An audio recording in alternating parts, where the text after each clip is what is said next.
Welcome back. ഭാഷ പലതരത്തിൽ നമുക്ക് പഠിച്ചെടുക്കാം അല്ലേ? അതെല്ലാം നമ്മൾ മുൻ ക്ലാസ്സുകളിൽ പഠിച്ചിട്ടുണ്ട്.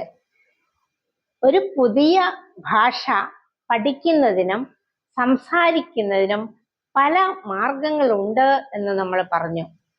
നമ്മൾ ഇന്ന് പഠിക്കാൻ പോകുന്നത് ഇംഗ്ലീഷ് ഭാഷയിലെ ഒരു പ്രധാനപ്പെട്ട ഭാഗമായ പാർട്സ് ഓഫ് സ്പീച്ച് ആണ്. എന്താണ് ഈ പാർട്സ് ഓഫ് സ്പീച്ച്?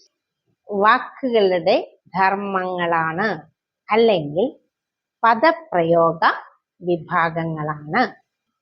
ഒരു ഭാഷയിലെ വാക്കുകളെ അവയുടെ ധർമ്മമനുസരിച്ച്, ഫങ്ഷൻ അനുസരിച്ച് തരം തിരിക്കുന്ന സമ്പ്രദായമാണ് ഈ പാർട്സ് ഓഫ് സ്പീച്ച് എന്ന് പറയുന്നത്. ഏത് ഭാഷ പഠിക്കണമെങ്കിലും നമ്മൾ അടിസ്ഥാനപരമായി എന്തറിഞ്ഞിരിക്കണം? ആ ഭാഷയിലെ വാക്കുകൾ അറിഞ്ഞിരിക്കണം അല്ലെ? ആ വാക്കുകളുടെ തരംതിരിവ് മനസ്സിലാക്കണം. വാക്കുകളെ കുറിച്ച് വ്യക്തമായി അറിഞ്ഞാൽ മാത്രമേ ആശയ വ്യക്തതയോടെ നമുക്ക് സംസാരിക്കാൻ കഴിയുകയുള്ളൂ. ഒരു ഭാഷയിൽ പലതരം വാക്കുകളുണ്ട്. നമ്മൾ മലയാളം തന്നെ ഉദാഹരണമായി എടുക്കാം. രാമു, മേശ, ചായ, അവൾ, മനോഹരമായി, അയ്യോ, അപ്പോൾ, എവിടെ, രാമനും രാജുവും തുടങ്ങിയ വാക്കുകളൊക്കെ നിങ്ങൾ ശ്രദ്ധിച്ചില്ലേ? ഈ വാക്കുകളെല്ലാം ഒന്നിനൊന്ന് വ്യത്യസ്തമാണ് ധർമ്മത്തിന്റെ കാര്യത്തിൽ.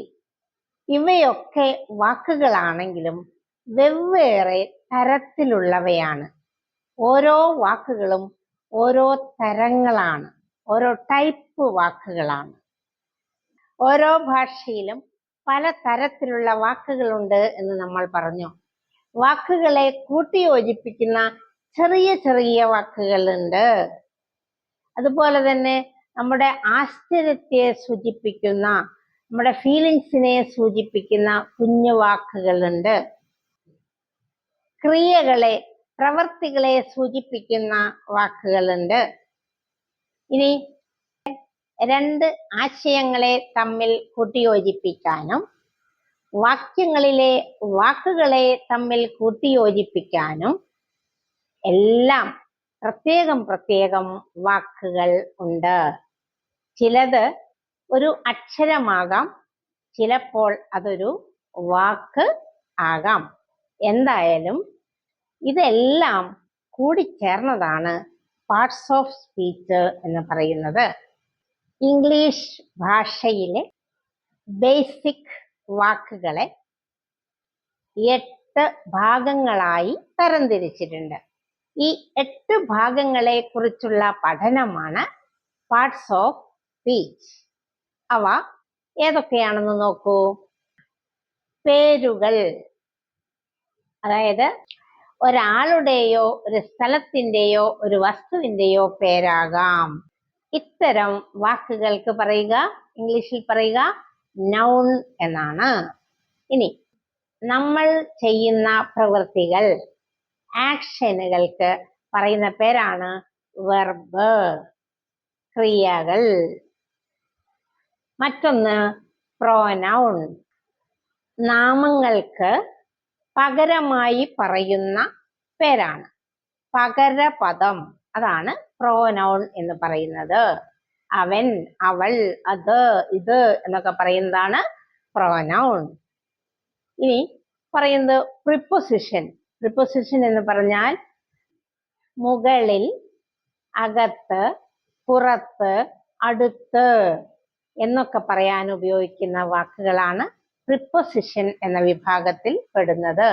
ഇൻ, ഓൺ തുടങ്ങിയവ. കൺജങ്ഷൻ എന്ന് പറയുന്നത് രണ്ട് ആശയങ്ങളെ അല്ലെങ്കിൽ രണ്ട് ക്ലോസുകളെ കൂട്ടിയോജിപ്പിക്കാൻ ഉപയോഗിക്കുന്ന വാക്കുകളാണ്. അടുത്തത് ഇന്റർജെക്ഷൻ. നമ്മുടെ ഫീലിങ്ങുകളെ സൂചിപ്പിക്കാൻ ഉപയോഗിക്കുന്ന വാക്കുകളാണ് ഇന്റർജെക്ഷൻ.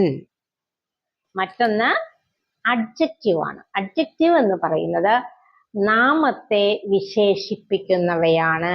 ഉദാഹരണങ്ങൾ: മനോഹരമായ പൂവ്, വലിയ പെന്ന് എന്നൊക്കെ പറയാറില്ലേ? അതായത് പൂവിനെയും പെന്നിനെയും ഒക്കെ വിശേഷിപ്പിക്കുന്ന വാക്കുകൾ, അതാണ് അഡ്ജക്റ്റീവ് എന്ന് പറയുന്നത്. അടുത്തത് ഏതാണ്? അഡ്വർബ്. അഡ്വർബ് എന്ന് പറഞ്ഞാൽ ക്രിയയെ വിശേഷിപ്പിക്കുന്നവയാണ്.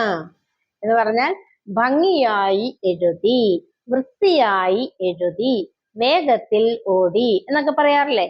ഇങ്ങനെ പ്രവൃത്തിയെ വിശേഷിപ്പിക്കുന്ന വിശേഷണമാണ് അഡ്വർബ്.